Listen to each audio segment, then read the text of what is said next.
a esta sesión, que es ya la cuarta sesión de esta cátedra que me ha tocado el privilegio de presentar junto con mis amigos y compañeros de trabajo. Les doy la bienvenida. Le quiero platicar un poco sobre la sesión anterior. Igualmente, como lo hemos hecho en las otras sesiones, la sesión anterior estuvo dedicada a la multidisciplina en la obra pública. Fundamentalmente se usó, como en las otras sesiones, un ejemplo o varios ejemplos.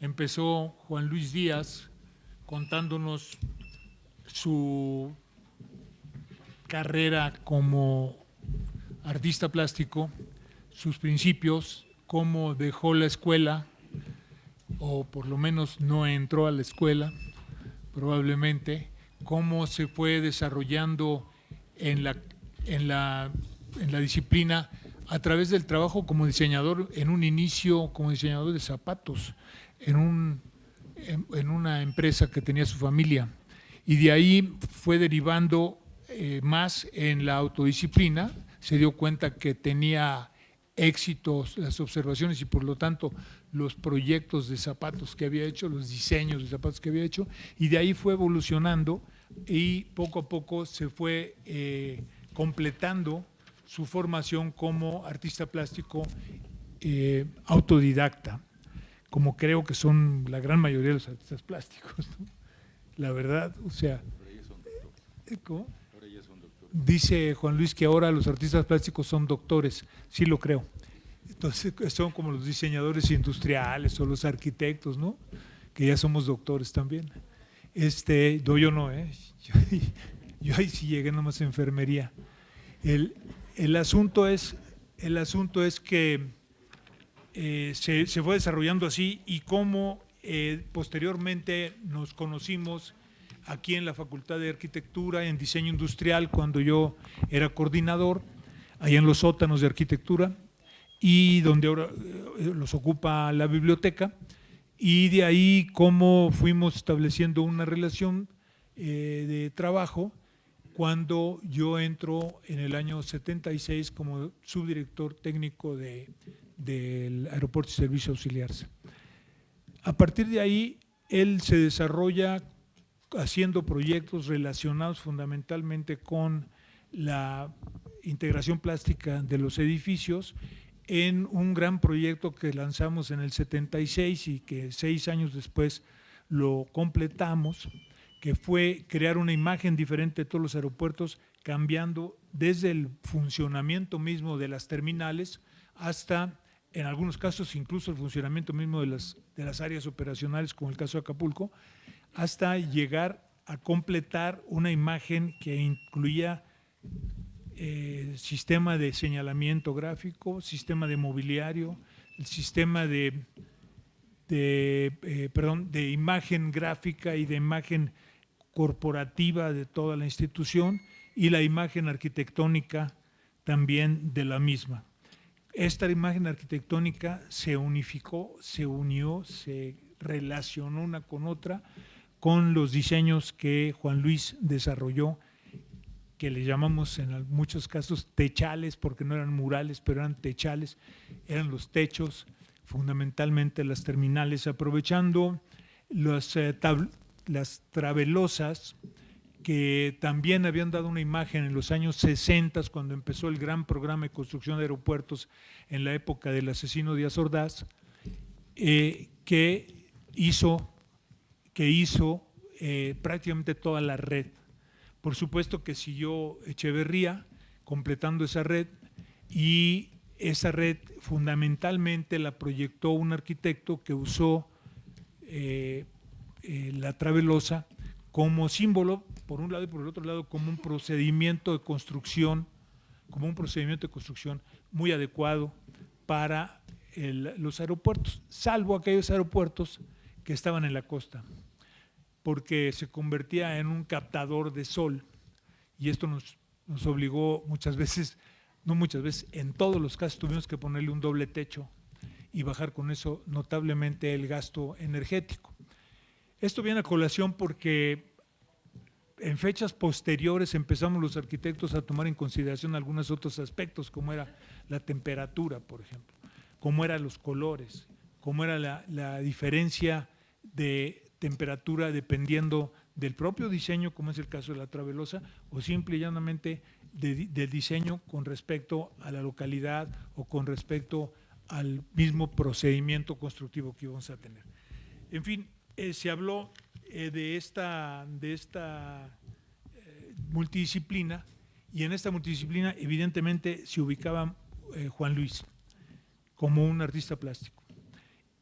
Empleamos o contratamos o nos hicimos de otro tipo de disciplinas, como se mencionó también y lo dijo él, un físico, un doctor en física, nos ayudó a resolver muchos problemas del propio 20 de noviembre, principalmente relacionado con la temperatura, al igual que el relacionado con el asoleamiento dentro de las instalaciones del 20 de noviembre, y ese asoleamiento resuelto a través de vidrios serigrafiados con cerámica y luego eran procesados para ser vidrios templados. El templado se daba después del serigrafiado, que me corrija Juan Luis, y eso hacía que la serigrafía se embebiera en el propio vidrio, y ese procedimiento se patentó, si mal no recuerdo, ¿no? Ese procedimiento estuvo patentado, y por cierto que por ahí alguien se lo copió, pero bueno. El hecho es que el procedimiento se patentó y los vidrios que tiene el 20 de noviembre están serigrafiados de esa manera. Además, las rayas de la serigrafía correspondían a la cantidad de sol y a la sombra que íbamos a tener y la cantidad de calor que se iba a generar dentro de los cuartos. Ningún cuarto del 20 de noviembre tiene aire acondicionado, todos están ventilados naturalmente. Se hizo con aire acondicionado, se puso aire acondicionado el 20 de noviembre exclusivamente en las zonas de operación, los cuartos para operar, los quirófanos, los laboratorios, la parte dedicada a la medicina nuclear y algunos otros lugares, pero muy específicos, bajando con esto evidentemente el costo el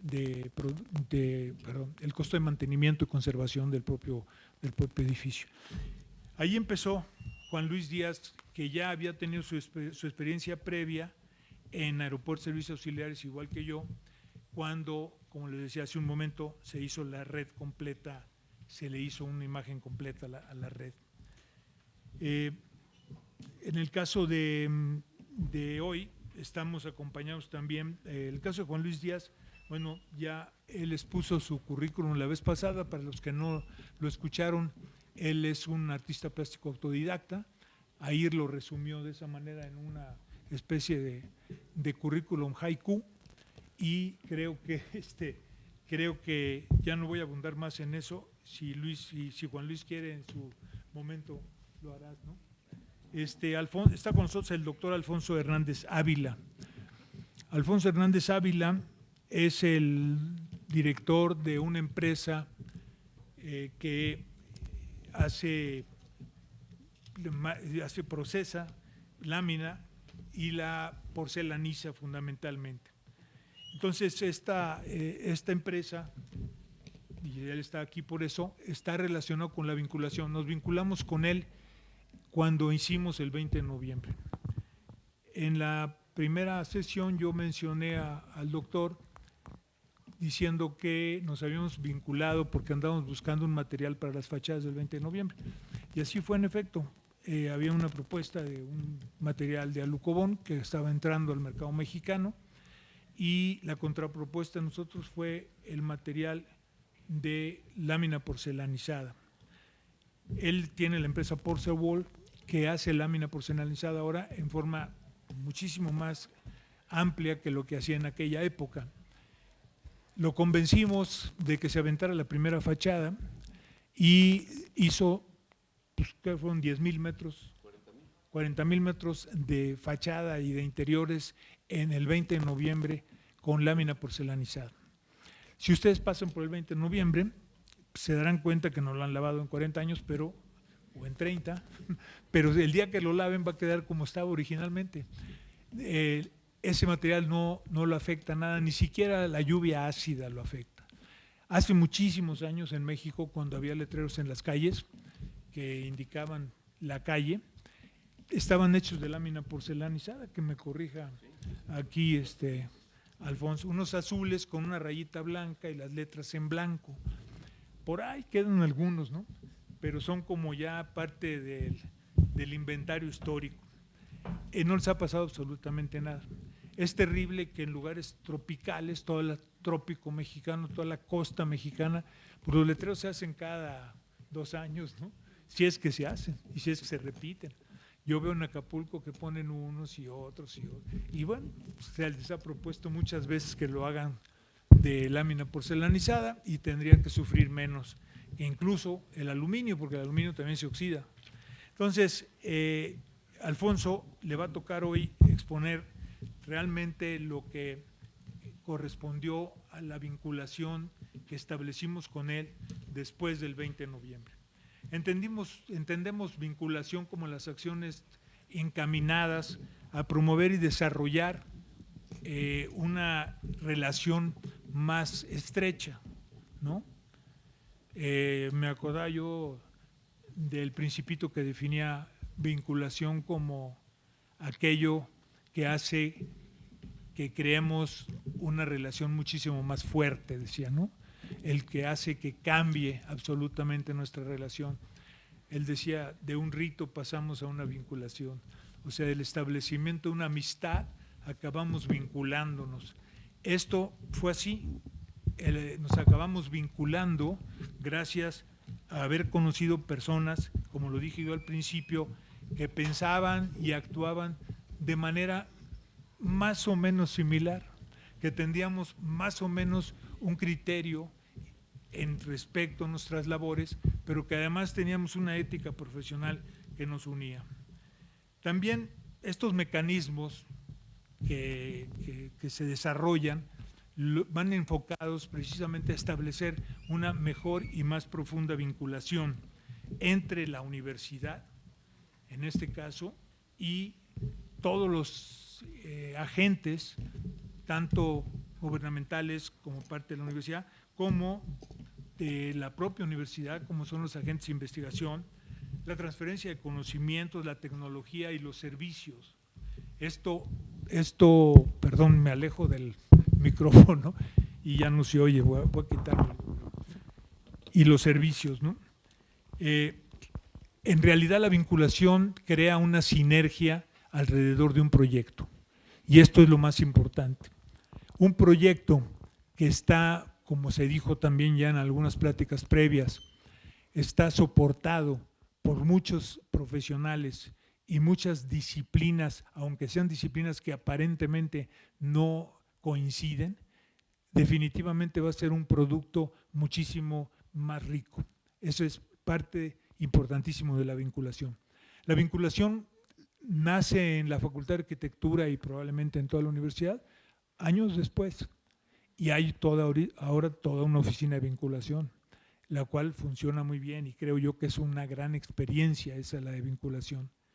Esa vinculación empezó en los tiempos que se creó el autogobierno, vinculando el autogobierno con las luchas populares y con la solución de los problemas de la gente indigente y de la gente que sobre todo de escasos recursos. Después, como cualquier otra cosa, varió, se desvió, ya podemos juzgarlo a la vista de la historia, pero finalmente sí sirvió de ejemplo para que la vinculación que ahora tenemos surgiera. Esa es mi opinión. Yo creo que por ahí va. ¿Con quiénes nos vinculamos? Nos vinculamos en ASA, con la universidad, por supuesto, pero esa vinculación se dio en ASA, se dio con diseño industrial, se dio también en el caso de la universidad cuando se hizo el proyecto del 20 de noviembre, se hizo con diseño industrial y con la ingeniería y con el Instituto de Ingeniería y también con la parte relacionada, como decía yo hace un momento, con la ciencia en términos de la adaptación del edificio al ambiente. Realmente creo yo que la vinculación que hemos establecido, aquí aparecen los logotipos o los símbolos de todas las empresas con que a lo largo de 40 años nos relacionamos en diferentes proyectos y en diferentes épocas y sobre todo con diferentes objetivos en muchos casos. Entonces esto es importante porque se abrió camino para esta vinculación, por un lado, y por el otro lado, el último gran proyecto de vinculación que hicimos, que también se comentó aquí hace unos días, fue el proyecto para el nuevo aeropuerto de la Ciudad de México. Y ahí se contrató la universidad por muchos millones de pesos, no recuerdo, pero pasaban de los 40, 50 millones de pesos. Y participó en este proyecto la universidad, pues muchísimas disciplinas, biología, química, ingeniería civil, ingeniería electromecánica, todos, ¿no? Gente especializada en subsuelos, en tratamiento de tierras, etcétera. Fue un grandísimo proyecto que hizo la universidad. Desgraciadamente no se aprobó el proyecto magno de cambiar el aeropuerto o hacer el aeropuerto, y ya les platicamos a ustedes cómo reaccionamos e hicimos en forma reactiva otro proyecto de salida a eso, y que finalmente pensamos y seguimos, yo sigo pensando que es una alternativa interesante todavía a explorar más profundamente, puesto que ya está establecida, ya existen todos los elementos para que ese proyecto funcione sin dejar de lado el que algún día se pudiera hacer un macroaeropuerto en Texcoco. Bueno, de cualquier manera eso lo vamos a saber en los próximos años. Entonces está con ustedes el doctor Alfonso Hernández Ávila. Quisiera, Alfonso, que expusieras un poco más sobre su propio desarrollo, porque tú empezaste como investigador aquí en la universidad y de ahí fuiste a dar a la industria, y como industrial, pues eres un industrial nacionalista que se ha procurado y ha apegado al país y ha hecho obras pues, prácticamente en todo el mundo. Entonces va a ser interesante lo que nos pueda comentar aquí el doctor Hernández Ávila. Muy buenas tardes a todos.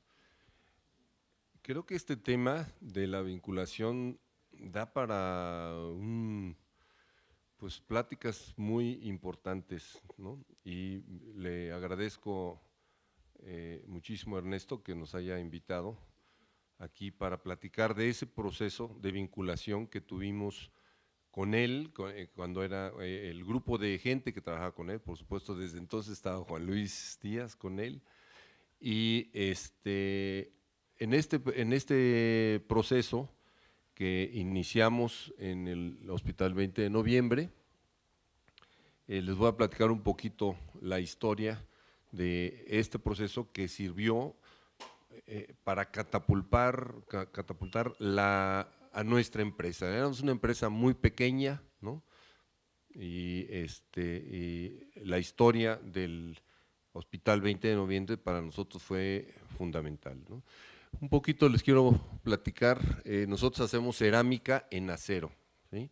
La cerámica en acero es un procedimiento muy antiguo, desde la época de los egipcios ya fundían cerámica en metales, ¿no? Como el oro. Aquí ustedes ven la famosa máscara de Tutankamen, tenía oro y vidrio laminado, que es básicamente lo que es el acero porcelanizado. Bueno, en lugar de oro usamos acero, pero es la misma técnica.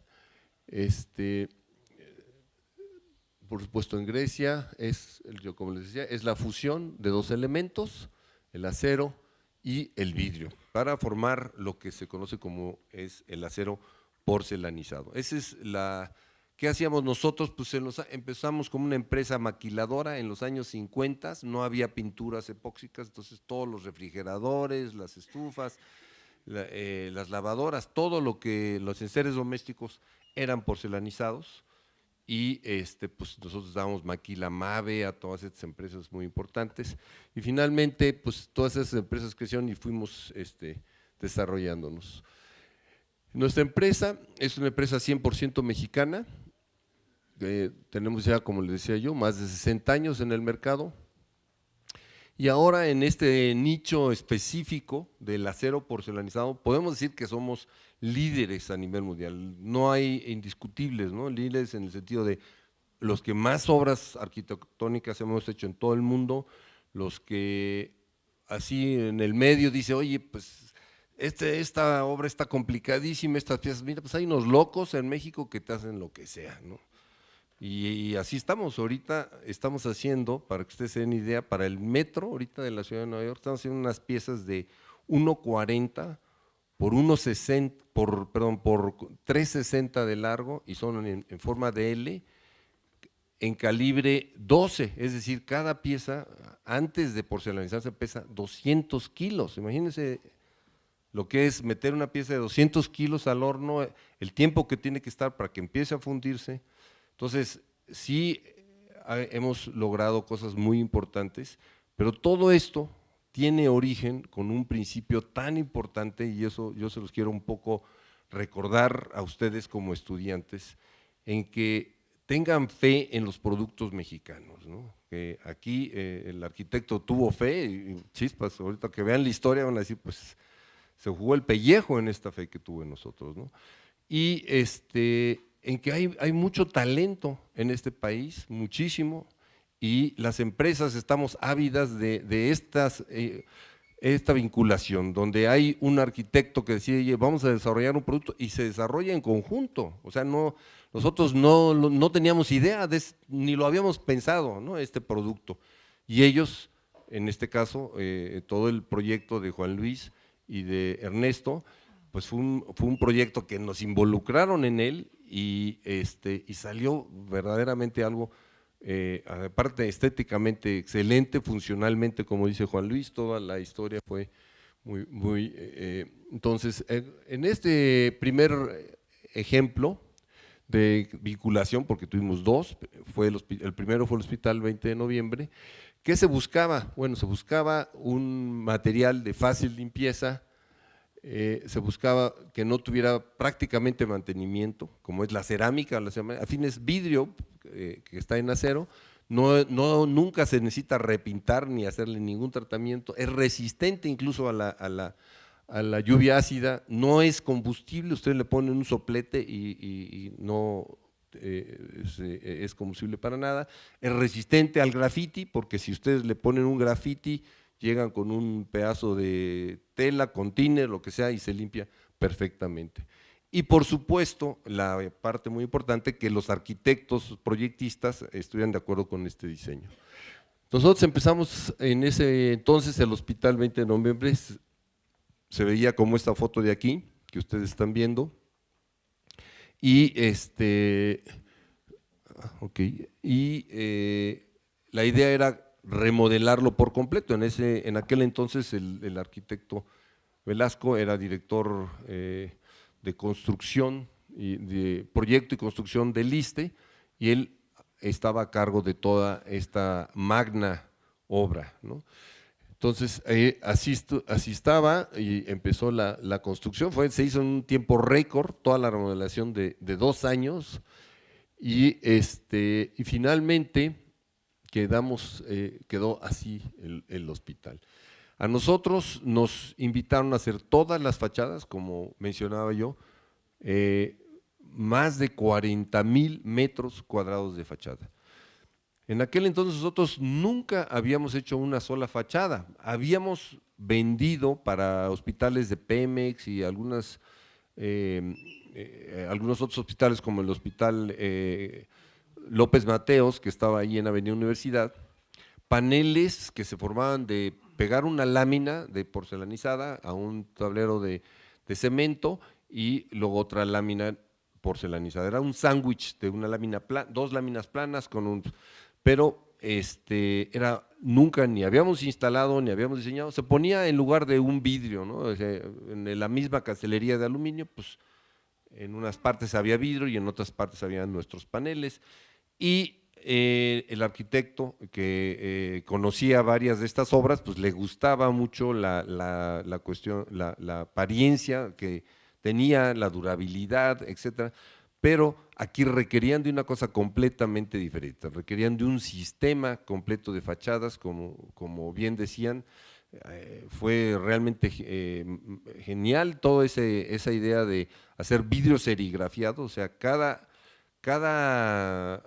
distinta área ustedes van al Hospital 20 de Noviembre, tiene 4 fachadas por los 4 lados, entonces dependiendo de la cantidad de sol que da, se ponen rayitas, se hacían en cerámica, también en vidrio, rayas muy pequeñas o rayas un poquito menos pequeñas, para permitir más el paso del calor. Ese fue el primer concepto que tuvieron Juan Luis y el arquitecto Ernesto. Y luego nos plantearon a nosotros, oye, queremos hacer un sistema de ventilación simple, o sea, que no…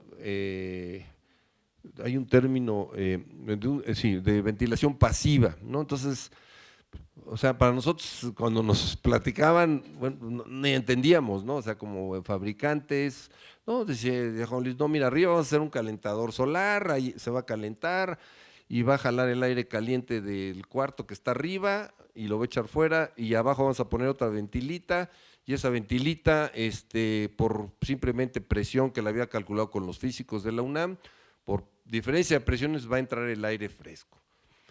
Entonces, pues para nosotros se nos hacía, o sea, nosotros hacíamos lámina porcelanizada, no entendíamos nada de fachadas ni nada. Entonces fue una experiencia que en eso empezó, y el proceso fue realmente impresionante, porque no solo hicimos fachadas exteriores, hicimos todos los pasillos interiores con lámina también porcelanizada. Y ustedes ven una toma de cómo estaba y finalmente cómo queda. Es impresionante la belleza, todo. Si ustedes ven con unas medias columnas a los largos, fue una idea también de Juan Luis. Ya no había espacio para todo lo que eran meterlo todos los sistemas de agua, luz, oxígeno, etcétera, a todos los cuartos. Era un hospital antiquísimo, ¿no? Entonces no había espacio. Entonces a Juan Luis se le ocurrió esta maravillosa idea, y al arquitecto Velasco, de hacer estos tubos donde están todos los servicios que van a los cuartos y al hospital, y todos son registrables, todos los pedacitos negros son registrables, son puertitas. Entonces es realmente toda una concepción impresionante, ¿no? Entonces, oye, pues hay que hacer unas medias culas, oye, pues como nosotros no hacemos más que lámina plana, ¿no? Entonces fue todo un proceso de aprender juntos, ¿no? Imagínense, como empresa, en aquel entonces mis socios casi me dicen, bueno, aquí se acaba la sociedad, porque les digo, oye, pues acabamos de sacar un contrato con el ISSSTE, pues son 40,000 metros cuadrados, y pues estás loco, ¿no? ¿Cómo vamos a hacer eso? No, pues ya nos lo dieron. Pues yo, el loco soy yo, y también Ernesto Velasco, que dijo, vamos a confiar en esta empresa, ¿no? Pa' colmos imagínense, hace 25 años un proyecto de fachadas, en ese entonces pues había muchos intereses, 40,000 metros cuadrados, de fachadas metálicas no iba a haber. Entonces entraba en ese, como decía, la Alucobón, toda la gente de la Alucobón habían hecho mucha presión por todos lados para que se hiciera de Alucobón, ¿no? Y posiblemente, si algunos de ustedes estuvieron en la plática inicial, yo la vez que conocí a Ernesto fue cuando nos citaron la constructora ICA, pues para apretarnos en precios, para tener, pues, si fallamos, tener otra alternativa, pues quería que se hiciera la especificación de Alucobón, que ya en Estados Unidos estaba aprobado y había hecho muchas fachadas. Entonces, llegamos a una junta, y el arquitecto Velasco les dijo a los de ICA, bueno, pues si Alfer no tiene capacidad, pues no se hace, hacemos con Alucobón, ¿no? Entonces mandó a la gente de ICA a la empresa a que checaran si realmente teníamos capacidad. Vieron que pues para fabricar las cosas, hacíamos en aquel entonces las mesitas de peltre que vendíamos a las cervecerías, ¿no? Aquí las pueden ver ustedes, Corona. Ahora ya todas son de plástico, tristemente para nosotros, pero hacíamos 100,000 mesitas de esas en un año. Entonces, pues sí podíamos darle duro a hacer charolitas como para el 20 de noviembre, que se necesitaban, pues por los tamaños que se necesitaban, tuvimos que fabricar más de 150,000 para charolas de esas para el Hospital Benítez, todas en blanco o negro. Entonces, y fue Juan Luis el que me convenció a mí, me dijo, oye, pero si puedes hacer esas charolitas, pues haz las nuestras blancas en lugar de las… Pues comenzamos con esta gran, desde conseguir, en ese entonces, aquí estaba con nosotros, recién egresado de aquí de la facultad, Edgardo López, como diseñador industrial, ¿no? Y pues ya es casi ahora parte del activo, y ahora no nada más está él, ahora tenemos cerca de 14 diseñadores industriales, tenemos igual arquitectos, y hacemos diseño y todo en todo el mundo, eso es lo que es impresionante.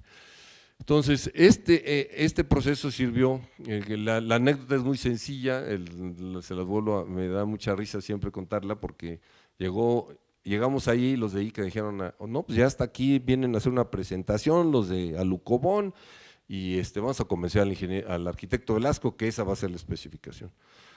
Entonces el arquitecto Velasco les preguntó muy seriamente, oigan, señores, ¿cómo se llama el hospital? Pues todos, es la primera vez que lo veía en mi vida, ¿no? Pues dice los de ICA, pues se llama 20 de noviembre. Sí, señores, se llama 20 de noviembre y no 4 de julio. Aquí vamos a comprar productos mexicanos y en 2 semanas quiero que esté firmado el contrato con la empresa Alfer. O sea, se acabó, ¿no? Pues fue realmente el gran cambio para nuestra empresa. Realmente tuvimos que de inmediato contratar más diseñadores industriales, arquitectos, o sea, una gran cantidad de gente que no existía, ¿no? Un poco en la empresa, podemos decir que en el área de diseño de productos había una puerta gigantesca por abrirse, pero por falta de recursos nunca se había abierto, ¿no? Porque teníamos una gran calidad. Después de que arrancamos con el hospital, por supuesto, fue impresionante que la gente de ICA, que tanto se oponía para nosotros, al ver la rapidez con lo que se hacía mecano, porque les digo, fue un mecano que diseñaron los arquitectos, el arquitecto Ernesto Velasco y Juan Luis, o sea, ellos diseñaron todo ese mecano impresionante, ¿no? Entonces, ustedes como estudiantes, como creativos, tienen ese conocimiento de hacer cosas creativas y trabajaron de la mano con Edgardo, me acuerdo muy bien que eran de los primeros egresados de la carrera de diseño, y Ernesto estaba muy interesado en ver dónde estaban sus alumnos y dijo, pues esta empresa contrató a 2, ¿no? Pues vamos a visitarlos, y fue realmente esta vinculación un éxito rotundo, ¿no? De ahí el mundo de la arquitectura, el mundo de los productos a nivel mundial es chiquito, ¿no? Cuando alguien, la porcelana había estado muy de moda con el arquitecto Meyer, Richard Meyer, pero es muy complicada de fabricarse, y había decaído un poco, pues en cuanto vieron que había una obra de tal magnitud, el Porcelain Enamel Institute pues nos hizo un reportaje y salimos en alas de la arquitectura, el porcentaje, cómo se había hecho una fachada de tal magnitud en acero porcelanizado, ¿no? Y de ahí pues nos empezamos a llenar de contratos en todo el mundo. Actualmente hemos hecho más de 5 túneles en Estados Unidos, forrando ya sea los techos, los muros, hemos hecho aeropuertos. Desde luego lo que fue muy interesante es que ICA, que se oponía radicalmente a nosotros en el 20 de noviembre, después ese mismo año, ellos, al ver que íbamos tan rápido, nos especificaron para la línea 8 del metro. Hicimos también más de 40,000 metros cuadrados de muros interiores para el metro de la Ciudad de México. Y desde ese entonces, todas las estaciones del metro que se hacen nuevas, se hacen con nuestro material. De ahí, pues, esto sirvió para catapulta de la empresa. Hemos hecho obra en el metro de Nueva York, en el metro de Boston, en el metro de Hong Kong, y de ahí también unos italianos que hacían, fue ahí que hacían ellos quirófanos, nos dijeron, oye, pues ustedes hacen piezas muy grandes, nos puedes hacer unas piezas para quirófanos, y empezamos con ellos a hacer quirófanos en toda Europa, y pues igualmente nosotros aquí en México. Ahora ya en el Seguro Social ya estamos en el cuadro básico, en el ISSSTE los hacemos azulitos porque les gusta el azul al ISSSTE, y en el Seguro Social.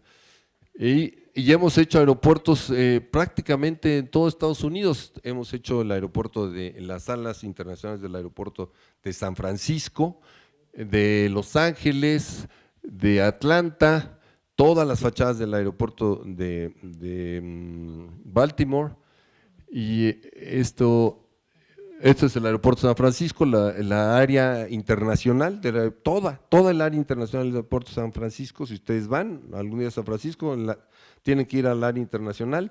Todas las fachadas interiores, todos los muros interiores los hemos hecho en la empresa, ¿no? Este es el aeropuerto de Baltimore, todas las fachadas. Entonces, esto es el aeropuerto de Dulles en Washington. Y regresamos a una segunda vinculación muy interesante también con el arquitecto Ernesto Velasco.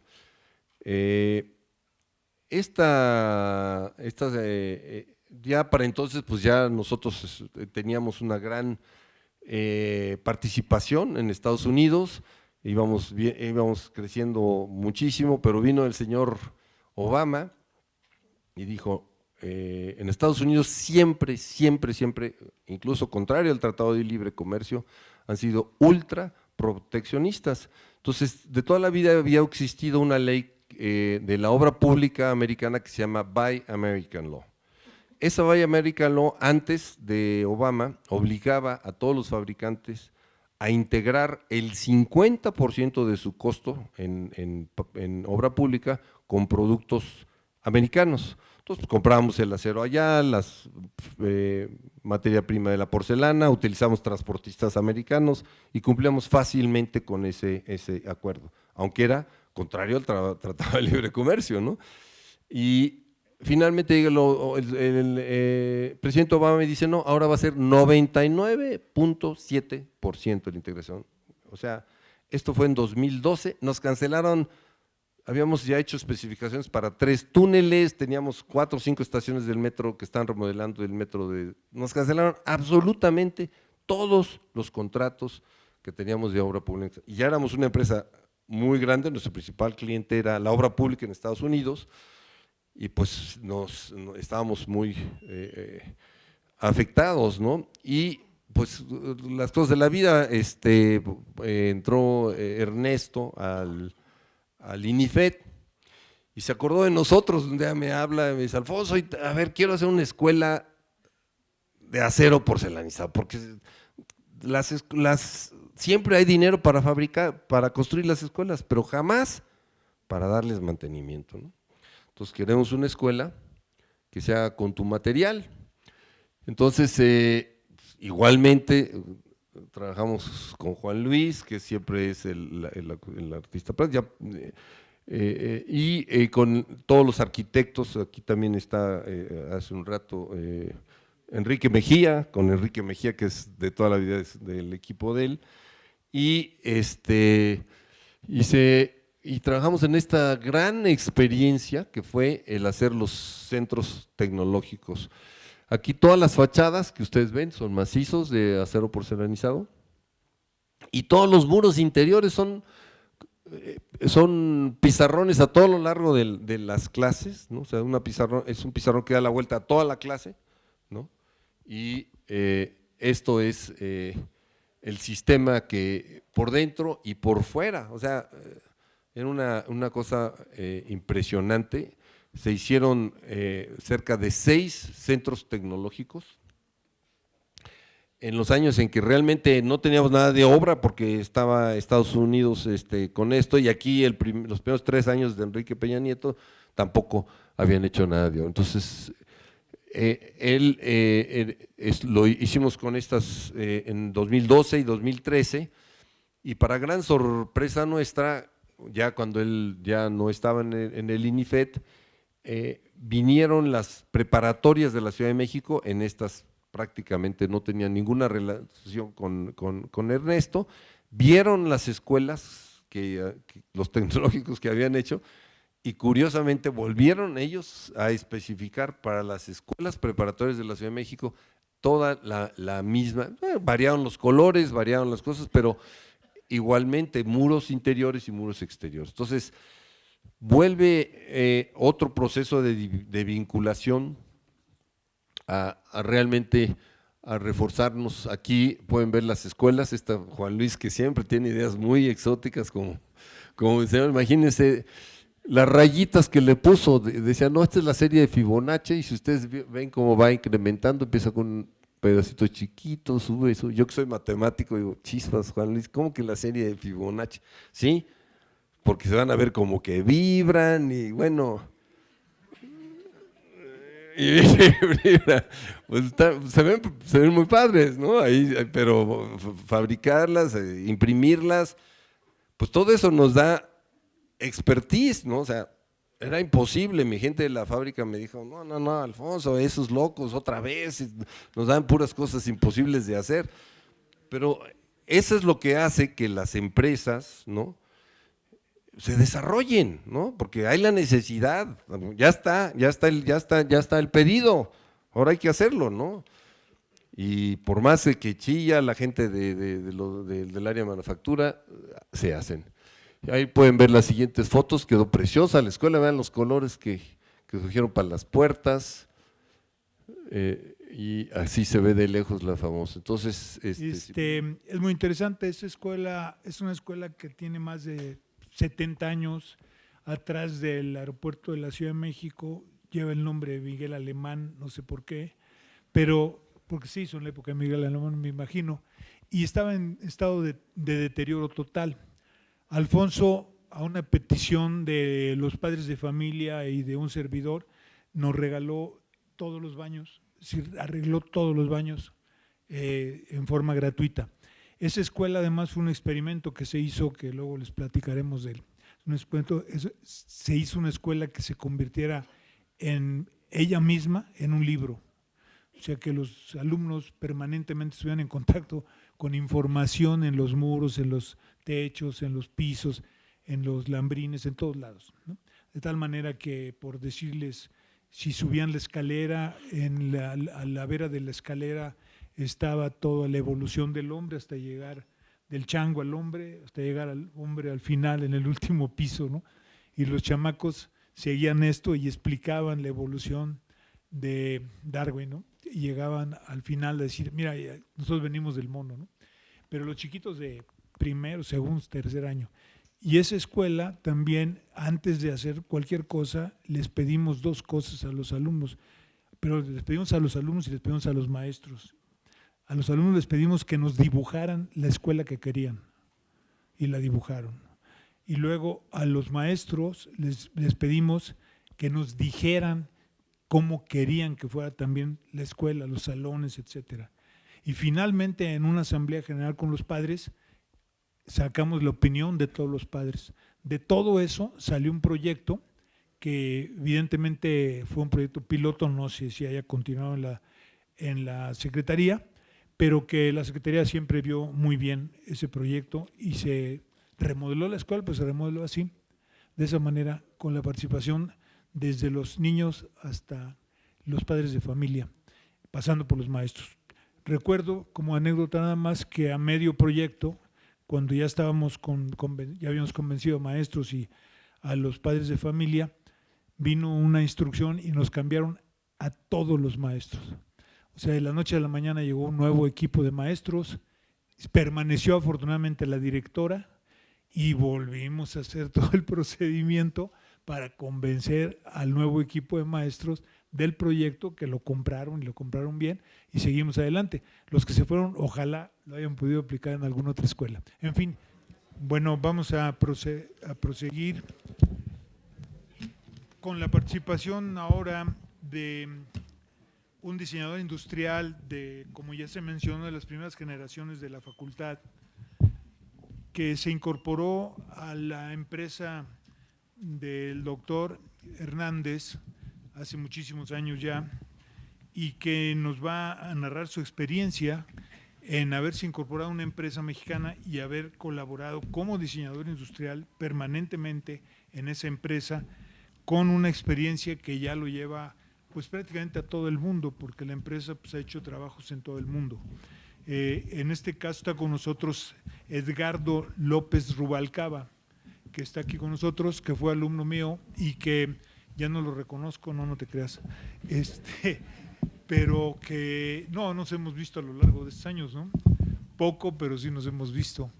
Y la verdad es que para mí es la propuesta del doctor de que Edgardo participara, a mí me parece muy buena idea y creo que va a ser muy importante para nosotros y para la clase. Edgardo, por favor.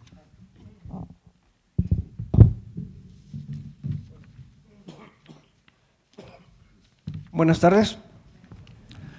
Ok, hay que hablar sobre la vinculación, manteniéndome en el tema que inició esta plática, la vinculación que tuvimos con las independencias y el 20 de noviembre y el INIFED, nos dio a Alfer, a la compañía, un envión muy fuerte que bueno, por ejemplo, para el 20 de noviembre llegamos a tener trabajando 1000 personas instalando esas fachadas, una nómina enorme. Entonces, atrás de la instalación, nuestro director Alfonso tuvo que reforzar las áreas con diseñadores. Eso fue una cosa muy bonita para mí, recién egresado, estar haciendo diseño industrial en una compañía, tener la oportunidad de sentarme a platicar con Juan Luis Díaz o con Ernesto Velasco, a ver qué queremos, qué quieren, ofrezco esto. Me dio mucho gusto que cuando se concretó este ejercicio, ellos mismos le dijeron a Alfonso que realmente tenía que darme una comisión por aquello de que habíamos trabajado muy bien generando las ideas y dando las soluciones, y fue muy bonito el experimento. Entonces, gracias a esas vinculaciones, Alfer quedó súper reforzado. Llegamos a tener, o sea, aparte, no sé, en la escuela ya me conocían porque decían que era como la bolsa de trabajo. Nos jalábamos otro, y todos eran egresados de esta facultad de arquitectura o de diseño industrial. Que por cierto, como diseñador industrial le debemos muchísimo al arquitecto Ernesto Velasco. Entonces, si ustedes perdonen si me alejo un poco del tema de la vinculación y hablo un poco del diseño industrial, pero es mucho gracias a la acción y a la presión y a la influencia que tuvo Ernesto Velasco en esta carrera que le debemos bastante. Bueno, entonces nuestra compañía quedó muy reforzada después de este ejercicio del 20 de noviembre. Tuvimos que equipar nuestra planta, lo hicimos, y hornos que costaban $5 millones, comprarlos. Con la gente que ya habíamos formado aquí, fruto de este vínculo, se pudo hacer en casa. Entonces, con el ingeniero Ignacio Lara o con los que estábamos ahí, resolvimos también dentro de la compañía nuestro equipamiento y se reforzó todo. Asimismo, Alfonso tuvo la genialidad de equiparse también con tecnología, comprando maquinaria de punta que nos colocó en un lugar privilegiado con las otras compañías que existían en el mundo que hacían lo mismo que nosotros. Entonces le damos mucho mérito a esa visión del industrial que invierte en equipamiento de punta, que cree en los diseñadores industriales, que nos daba página blanca y hasta la fecha. Si tenemos una idea, alguna inquietud, se me ocurre una loquera, él va a estar ahí apoyándome para hacer esa loquera, para hacer ese mueble, para hacer esa cosa. Pero eso trajo sus consecuencias. La lámina anterior vimos que ya estamos haciendo edificios altísimos, los colores, tenemos gente muy capacitada en el laboratorio de colores. Ahora sí damos. Y imagínense el panorama mío de recién egresado, tener la oportunidad de hacer diseño industrial, de sentarme con gente internacional a dar soluciones y que les gusten las soluciones y que me compren las soluciones y funcionan. Entonces, de tal manera, hicimos, por ejemplo, el túnel que conecta Queens con Manhattan, el Queens Midtown Tunnel. Tenían un problema, había que cambiar todo el techo, no querían que hubiera aluminios, no querían que hubiera muchas condicionantes que eran un plan bastante, un reto bastante interesante de soluciones, que les dimos una buena solución. Esa buena solución se convirtió en una buena experiencia y aparte en una muy buena venta. Entonces, el túnel mide más de 2 millas de largo y está todo completamente cubierto con material mexicano, pero con la solución mexicana para colgar esas cosas. Y de ahí también una experiencia similar pasó con los túneles que ahora recientemente en California, con una solución mexicana, con el material mexicano. Aquí están algunos de los productos que han surgido con el envión que nos logró dar estas vinculaciones, principalmente de esas experiencias del 20 de noviembre, que nos pasó al Metro de la Ciudad de México, que nos pasó a ver la siguiente, a otras cosas. Por ejemplo, en señalización estamos presentes en Londres, en Belfast, en Hong Kong. También estamos ya haciendo señalización en el centro de la Ciudad de México. Ahorita que dijo Ernesto que antes se hacían las placas de las calles, afortunadamente estamos empezando a hacer otra vez las placas de las calles con nuestro material. Señalización tan famosa como en la NASA, cuando vayan a ese edificio, creo que está en Rochester, la señalización del metro de Boston o la señalización de la ciudad de Belfast.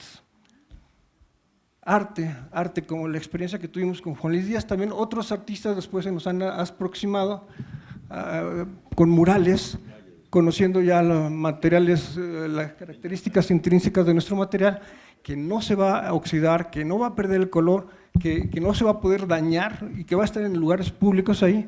Los artistas felices nos han aproximado. Ese mural de arriba está en Washington, en el edificio del Discovery Channel. Toda la planta baja es un mural hecho por artistas mexicanos, un artista que se llama, un artista, Pablo Torrealba, estuvo a cargo de la serigrafía artística de esto. El mural de abajo, que estaba hace ratito, se encuentra en Londres, se llama Bricks of Color, que es un paisaje que si uno lo ve desde lejos, se ven unos barcos y lo ve uno de cerca, son puros píxeles y es muy interesante vamos a la que sigue. Hay una artista polaca, hizo este hospital en Puebla y el de aquí es, ¿cómo se llama? Jan Hendricks. Está un edificio en Reforma, donde cada uno de los tableros de acero porcelanizado está hecho con un motivo artístico de él. Ok, entonces ya con nuestro equipo de diseño bien establecido en la compañía, pues nos pusimos a mejorar nuestros productos. Las puertas que antiguamente tenían un perímetro de aluminio, ahora hicimos unas puertas libres de tornillos y libres de elementos visibles para hacer como este tipo de pared, la que sigues. Se puede con ventanas, se puede con mirillas. Las mamparas, a la izquierda está la anterior, a la derecha está la nueva, ya que es la base de eso se repitió. A ver la que sigue. Pizarrones, aquí, este está aquí en la Facultad de Derecho, ¿no? En Matemáticas, sí. Que se pueden, termina uno y sube, y termina el que sigue y sube, dejándoles mucha tarea a los alumnos. Entonces,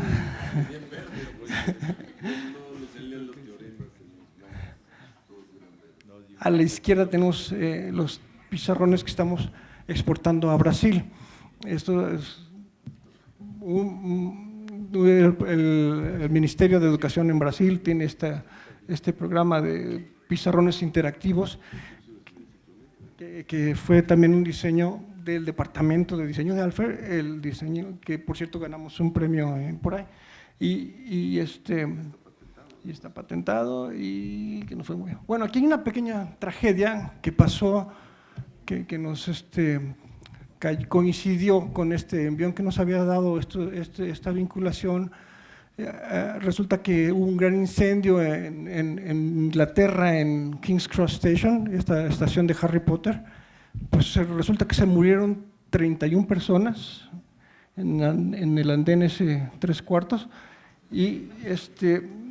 pero el gobierno británico invirtió más de 20 millones de libras esterlinas en investigar por qué se murieron. Y otros 20 millones en decir, bueno, ¿y qué vamos a hacer para el futuro para que no se vuelvan a morir? Entonces, la conclusión fue, se murieron por los acabados en los muros, y la otra conclusión fue, vamos a especificar acero porcelanizado.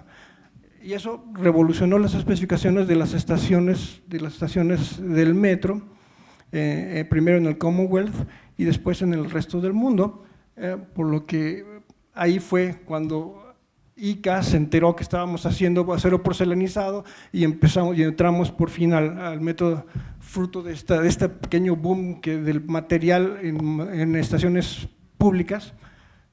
Y fue que hicimos primero el metro de Boston, ICA primero, luego Boston, luego vino el metro de Madrid, y vino el metro de Hong Kong, el tren urbano de Puerto Rico, el metro de Los Ángeles, hace poquito la línea dorada, pero siguen siendo el mismo principio que hicimos en aquel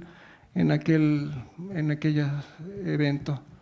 Más ejemplos de la línea dorada, pero como ven todos, tenemos otros en todo el mundo, ¿no? En Oslo, en Dallas, San Francisco, Puerto Rico, en Toronto, varios aeropuertos y los túneles en todo el mundo. Y fue muy interesante también la experiencia, no es nada más de vender el material, porque sino es la realización como diseñador. O sea, actualmente mi puesto soy vendedor, pero ¿saben qué? Me va bien porque soy diseñador. Entonces, por ejemplo, el metro de Boston, el metro de Hong Kong, tuve que ir a vivir a Hong Kong 3 meses para trabajar con los ingenieros del MTR desarrollando las soluciones, cómo vamos a resolver la toma de aire. Lo mismo que hicimos en el 20 de noviembre, pero ahora en Hong Kong.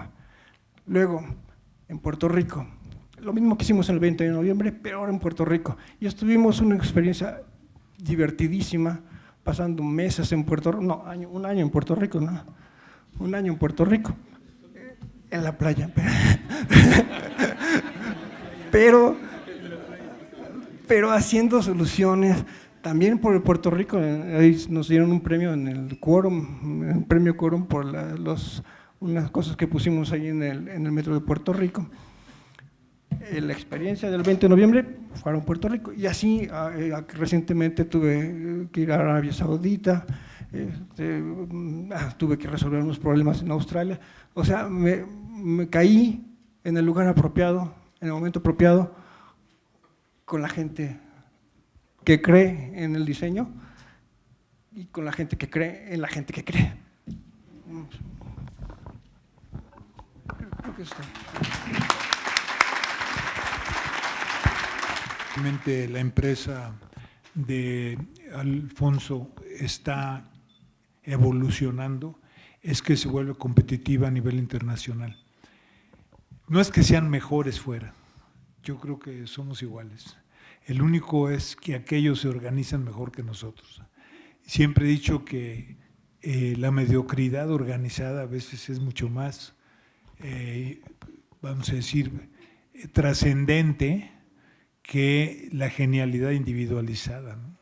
Entonces, tenemos que aprender también a trabajar en equipo. Y el trabajo en equipo es fundamental para cualquier trabajo del futuro, sobre todo a ustedes, que les va a tocar un mundo diferente, va a ser más importante el trabajo en equipo.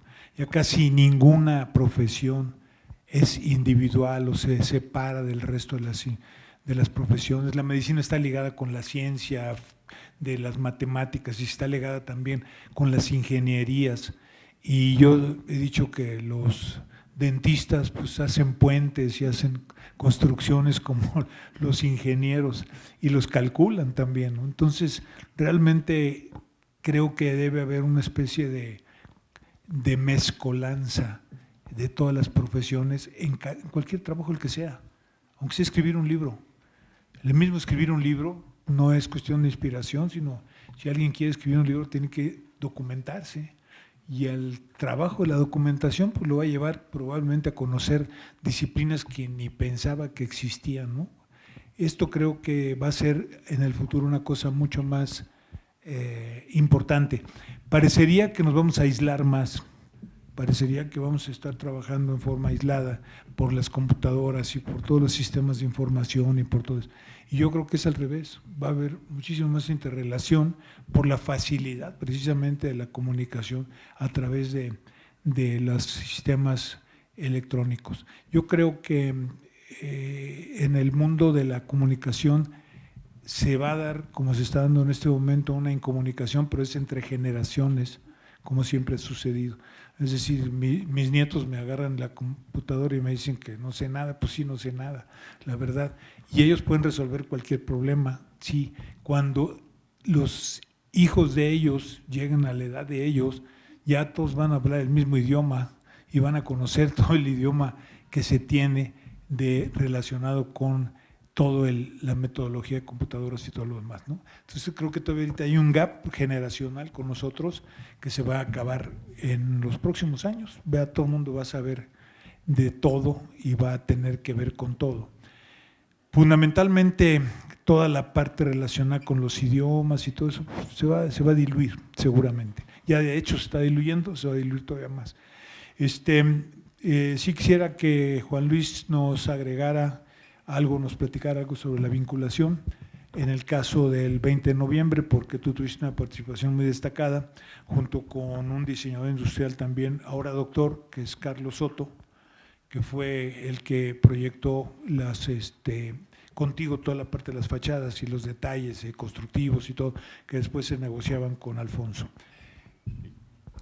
Sí, gracias. Efectivamente, el equipo que se realizó para las fachadas del 20 de noviembre tuvo una participación muy importante. Carlos Soto, que bueno, él hizo prácticamente todo el diseño industrial y de ese diseño pues se vinculó con Alfer y todo ese desarrollo mutuo pues, hizo posible el milagro del 20 de noviembre. También hubo otras vinculaciones, una muy importante también fue las hamacas para limpiar las fachadas del 20 de noviembre, que curiosamente estuve buscando entre los distribuidores de hamacas en México quiénes los podían hacer y tenían circunstancias particulares por los contrafuertes que obligaban a un diseño semitriangular, en el cual igual con la participación de Carlos Soto se logró un diseño triangular y se empezó a buscar quién no les podían hacer. Y bueno, me encontré dos empresas, una española y otra alemana, y comentaban que, bueno, no, que sí, nos tendríamos que tardar más o menos 2 años para que ellos pudieran hacérnoslas, y que además pues, el precio ni siquiera se podía calcular en ese momento. Y bueno, nosotros necesitábamos, como en México todo se hace para el día que hay que inaugurar. El día que hay que inaugurar es fundamental y entonces no podíamos esperar a los alemanes. Así que decidimos hacerlas en México y nos encontramos con una empresa, unos ingenieros, gente muy entusiasta también, que hicieron posible el diseño de las hamacas. Y no solamente eso, sino que lograron algo que no se había hecho en ninguna de las hamacas que existen en el mundo, que es que fueran la participación electrónica que fuera inalámbrica. Y esto se hizo en 4 meses, se hicieron todas las hamacas, que son 9 hamacas, si no mal recuerdo. Y bueno, trabajaron estas personas, el ingeniero Eduardo Castel y Salvador Orozco, que ellos hicieron el mismo trabajo que Alfonso y su gente con las hamacas, lo hicieron, con las fachadas, ellos lo hicieron con las hamacas. Se hizo un trabajo muy bonito porque se vinculaba todo, esa vinculación era integral, era todo el tiempo trabajando del diseñador a la producción, ¿no? Y esa producción y ese diseño pues iban enriqueciendo cada vez más. Y junto con eso también hay otra empresa que es importante, que es Adrians, que es con quien logramos hacer todas estas cubiertas de cristal para mantener la misma temperatura del exterior del edificio en la parte interior del edificio, porque con esto comprimíamos el aire y manteníamos la misma temperatura en todo el edificio, no importando la ubicación en la que se encontrara, por lo de los vidrios que hablaba Ernesto y por las fachadas, por las cubiertas estas. Y así como eso, pues se ha ido desarrollando, todo ese desarrollo ha sido extraordinario en el sentido de que una idea de pronto se convierte en un diseño en una aplicación, esa aplicación en una industria y esa industria en un desarrollo que le sirve a este país, ¿no? Como a otros países también les ha servido el mismo fenómeno. Pero yo quería simplemente colocar a los participantes que los habíamos excluido porque no se había hablado de ellos. Muchas gracias, le paso los asuntos aquí a Ernesto.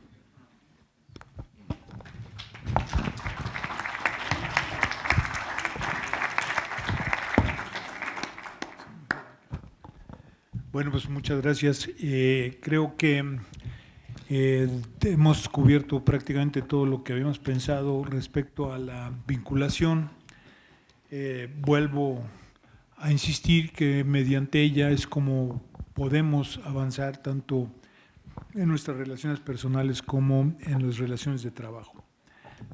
A mayor vinculación, evidentemente, logramos muchísimo más que si simple y llanamente establecemos mediante contratos las formas de trabajar. Pasamos ahora a la sección de preguntas. Estamos a sus órdenes los aquí presentes. Y también nos vamos a contestar con preguntas a ustedes. No se crean. Bueno, yo le quiero preguntar a usted que frente a este proceso en el cual México ha estado viviendo una desindustrialización, ¿cómo ha hecho para que ustedes como industria mexicana hayan podido sobresalir frente a las condiciones que pareciera que son adversas, ¿no? para los industriales en México? Bueno, una de las cosas más importantes para la industria mexicana es la gran capacidad que hay de todos los ingenieros, arquitectos, diseñadores, que en conjunto con la mano de obra en México, que es verdaderamente maravillosa, ¿no? O sea, es increíble, y ustedes como arquitectos lo pueden contratar. Yo no creo que haya a nivel mundial albañiles tan creativos y tan trabajadores como los de aquí, ¿no?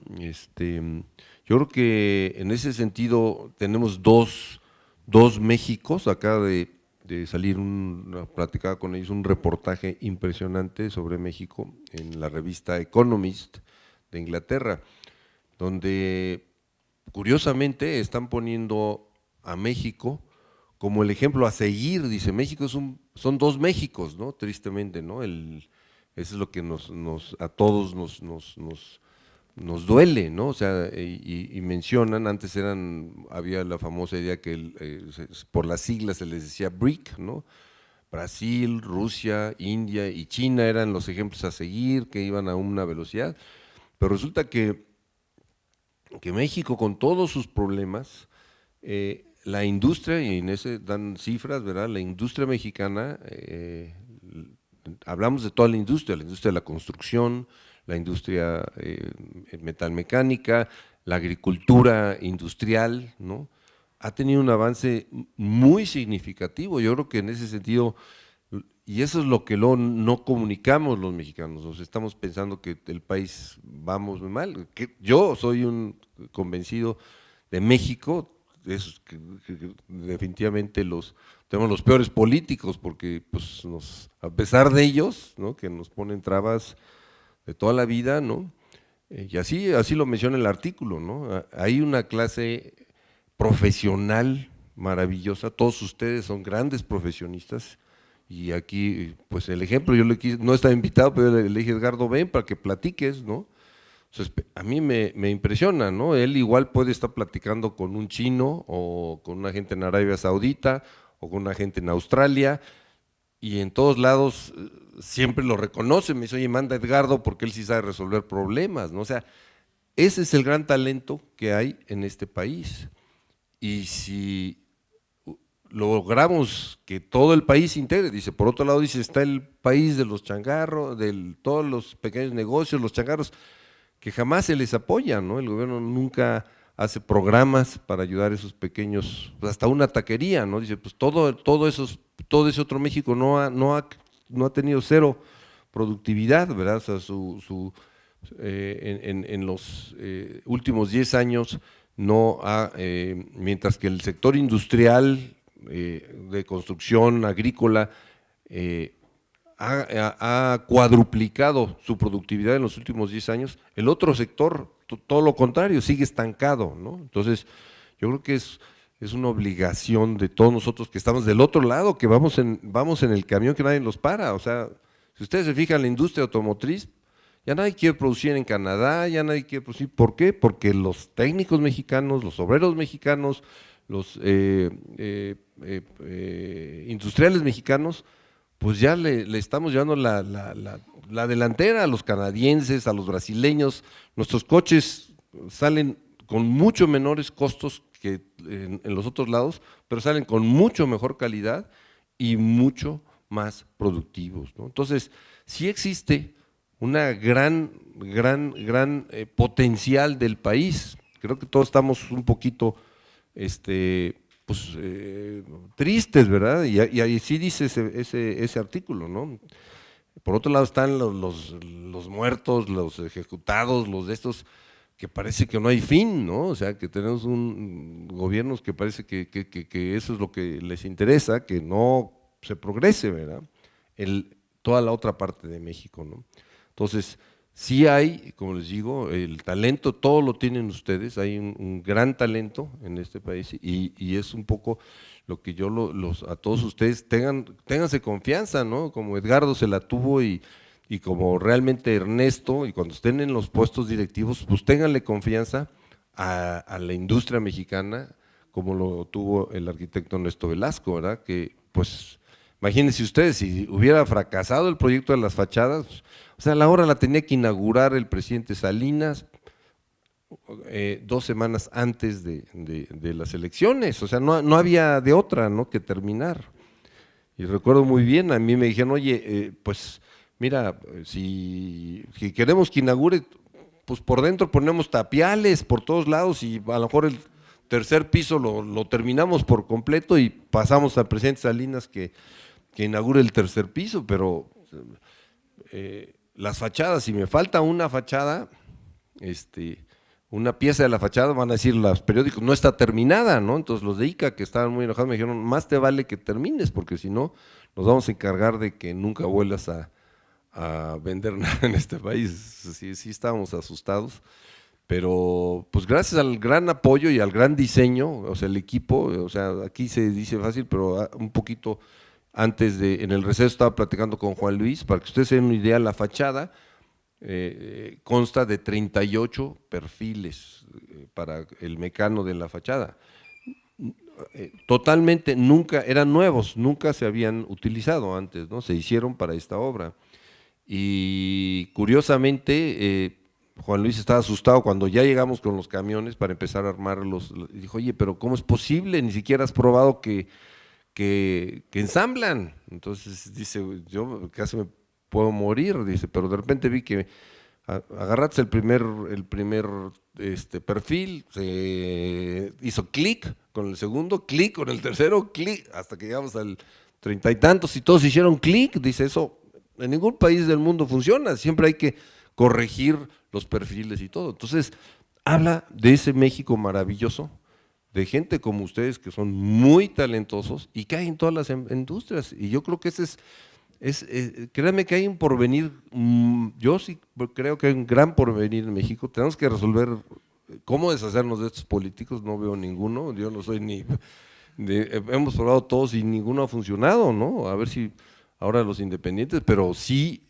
necesitamos que tengamos fe en el país porque hay mucho talento, ¿no? Hola, yo tengo curiosidad por saber si, de acuerdo con esta ley que modificó Obama, del 50 al 95%, ¿han dejado de producir en este país o se han adecuado a esta ley o qué pasó? Qué buena pregunta, quería yo comentar, es 99.7, o sea, prácticamente imposible. Entonces, la situación fue muy simpática. Estábamos, pues yo en la Canacintra empecé a protestar, en la Secretaría de Economía, íbamos a la Secretaría de Economía, en lugar de decir, oye, vamos a hacer un pleito, ya sabes cómo son los americanos, no se puede con ellos, ¿no? Todos los de la Secretaría de Economía de entrada ya se daban por vencidos, ¿no?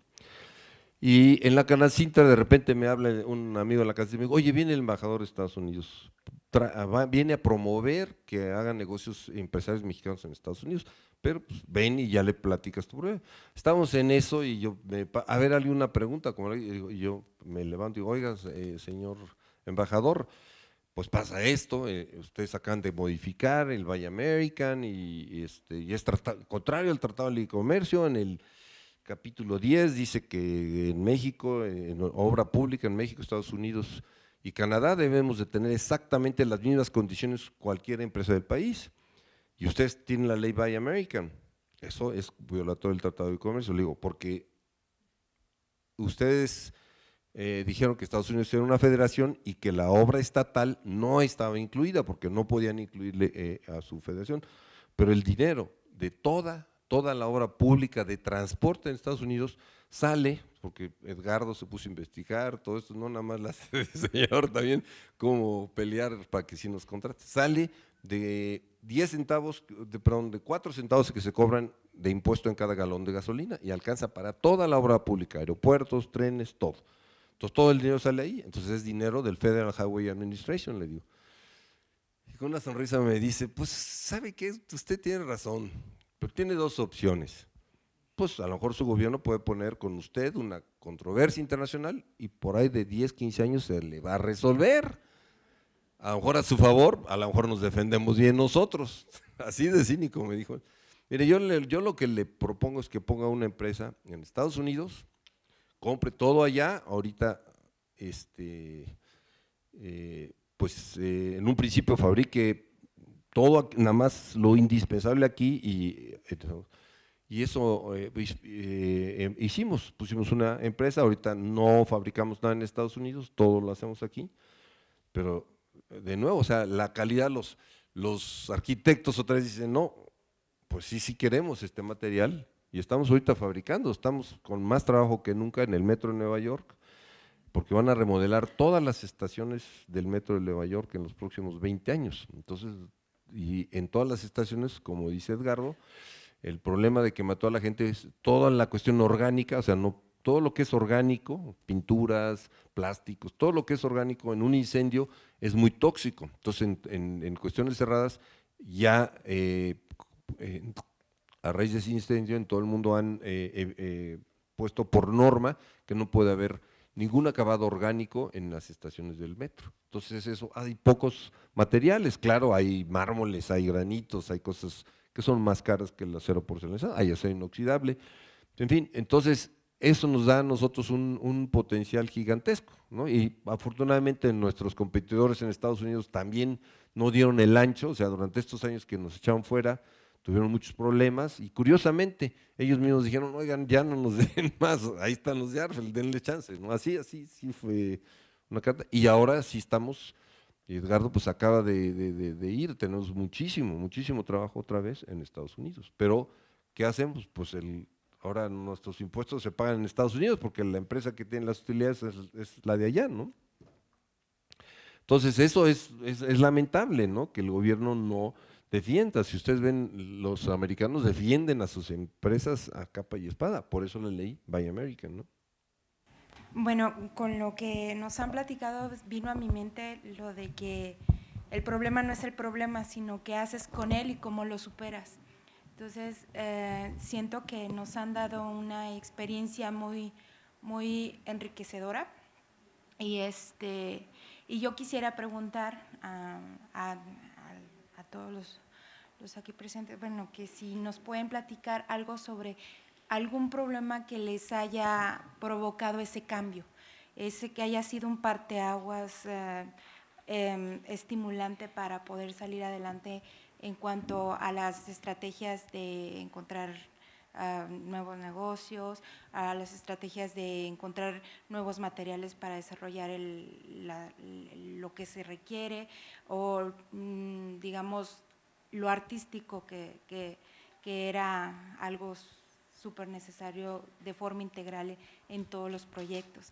Y sobre todo, ¿qué problema tendría usted, arquitecto Ernesto, en organizar y encontrar a la gente adecuada para formar esos grupos multidisciplinarios y cómo se da la tarea de eso? Lo tratamos en las sesiones anteriores. Hay un plan. Ese plan debe comprender todos los aspectos relacionados con el proyecto que se tiene en mente hacer o el problema que se va a tratar de resolver o que se va a resolver. En ese momento echamos mano de toda la gente que conocemos o echamos mano también, como se hizo en algún momento, de headhunters, ¿no? De gente que busque gente que busque cabezas que puedan resolver ese problema específico. Es muy difícil, o sea, yo creo que una de las cuestiones más difíciles en México y por la educación es la formación de equipos. Yo siempre he dicho que en los Estados Unidos el maestro más importante de la prepa es el coach. ¿No? El coach, ¿por qué es el coach? Porque el coach hace equipo. El coach le resuelve a los del equipo todos sus problemas, hasta el problema de la novia, como nos lo dedica las películas de Hollywood, ¿no? Entonces, enseña desde muy pequeños a jugar en equipo. Es una parte de la educación importantísima que hemos descuidado en México. Entonces nos cuesta mucho trabajo conformar equipos. Puede ser que tengamos puro genio, que todos sean muy buenos en lo que hacen, pero que no saben hacer equipo. Que al momento en que hay que meter el gol, en lugar de meterlo ellos, se lo pasen a otro. Eso lo vemos a diario en los juegos de fútbol en México. Curiosamente, México en los Juegos Olímpicos destaca en los deportes que no son de equipo, ¿no? El taekwondo, el box, pero son deportes que no necesitan equipo. El corredor, los que corren, ¿no? Sí, son gente que se entrena sola, que lo hace con un gran esfuerzo, pero que no necesita de equipo, va solita, porque no confía en el equipo. Y eso, cada que hay un juego de fútbol, la sufrimos todos porque estamos viendo cómo el equipo está perdiendo porque hay un héroe o porque hay una estrella que quiere meter el gol. Entonces, eso es la parte, yo creo que la más difícil, que se logre hacer el equipo que realmente acuerpe un proyecto. Ya teniendo el equipo acorpando el proyecto ya es más sencillo, ya empezamos a trabajar y a distribuir el trabajo y además, como sucedió, y aquí lo acaba de mencionar Edgardo, pues en forma natural también, ¿no? Él pide trabajo, al adentrarse en el trabajo se da cuenta que ahí hay una gran perspectiva de desarrollo para él personal, pero al mismo tiempo se da cuenta que si no sabe y se lleva con los señores de producción o se lleva con los señores del administrativo, pues no va a lograr hacer nada. Entonces, ¿qué hace? Pues se junta en el equipo del doctor Hernández, porque si no, no van a llegar a ningún lado y todos los proyectos se hubieran apestado como hubiera sucedido desde el principio, es decir, el 20 de noviembre, como dice el doctor, pues no se hubiera terminado y Ica hubiera pegado de brincos, se hubiera rasgado las vestiduras, le hubiera echado la culpa y entonces caemos en esas situaciones en donde en lugar de buscar solución se busca culpables, ¿no? Que eso es lo que también impide mucho los proyectos en México, proyectos de gran envergadura. Empiezan inmediatamente a culpar a fulano, ¿no? Y les pongo el ejemplo que les puse muy al principio. En una ocasión, el general Jara, decidió hacer barcos de concreto. Pues sí se pueden hacer barcos de concreto. Nada más es el mismo principio que el barco de acero o el barco de madera. Pero a alguien le pareció que el concreto pesaba más que el acero, o veto a saber, y empezó una gran crítica al general Jara. Porque los hizo en México, además creo que en Xochimilco o algún lugar así, hizo los primeros, el primer barco. Y se le hundió. Entonces, bueno, fue el hazmerreír de todos. Años después, en la época del licenciado Echeverría, se importaron pangas para pescar, que son lo que más se usa en este país, de Cuba y de concreto. O sea, Cuba siguió desarrollando eso. Se importaron también de Australia, pero a nadie se le ocurrió decir, bueno, vamos a hacerlas aquí en México, ¿no? Es bien curioso, pero no, pues mejor le importamos. En el año, no sé, principios de la aviación, cuando era presidente de la República el general Obregón, tuvo la genial idea de importar primero un asesor norteamericano, sabedor de las cuestiones aeronáuticas, creo que era un capitán retirado de la Fuerza Aérea Norteamericana, y después importó los aviones. Al importar los aviones, cerró la fábrica de aviones que había en México. Y no se cerró por el Tratado McLean-Ocampo y todo. La realidad es la que le estoy diciendo. Y cerraron la fábrica de aviones que dirigía un ingeniero Lascurain. Se acabaron la fabricación de aviones en México por esa sencilla razón. El general Obregón tenía prisa para bombardear a sus paisanos en Sonora, a los yaquis, que para variar estaban en revuelta. Entonces, ese tipo de cuestiones que nos da la historia como lecciones, hay que tomarlas, conocerlas y evitar caer en este tipo de cuestiones, porque entonces nunca vamos a lograr nada, porque no lo queremos hacer en equipo, ¿no? Y lo vemos desde los equipos sencillos como los que podríamos tener nosotros, hasta el equipo de un presidente, ¿no? En donde vemos que pues, cada quien jala su mecate para su lado, ¿no? Y no negocia nada. Entonces creo que la negociación es muy importante para formar el equipo también, pero el equipo nace desde la educación. Tenemos que insistir en el cambio educativo a nivel de preescolar para adelante, para que se formen los equipos ahí. Hay una simulación de elecciones en todas las primarias de los Estados Unidos, por ejemplo. Simulan elecciones y salen electos y simulan todo, hacen simulación de todo esto a nivel de primaria, secundaria. Entonces van creando una mentalidad de solidaridad social, de solidaridad entre sus compañeros, y esto evidentemente repercute después en la sociedad entera, ¿no? Es una sociedad que trabaja en equipo. Nicaragua no existía para los americanos hasta que mataron a un americano ahí en la revuelta contra el dictador Somoza. Y luego se hicieron una película. Pero mientras, Somoza no existía, ni los nicaragüenses, ni Nicaragua. En el momento que asesinaron a un periodista norteamericano, todo el mundo fijó sus ojos ahí, ¿no? Igual pasa con todas las naciones, y es natural, pero ellos juegan en equipo. Si les tocan a alguien del equipo, va todo el equipo, ¿no? Y nosotros no jugamos en equipo, tenemos que aprender a jugar en equipo, pero desde chicos, desde niños, ¿sale? Yo por ahí la veo.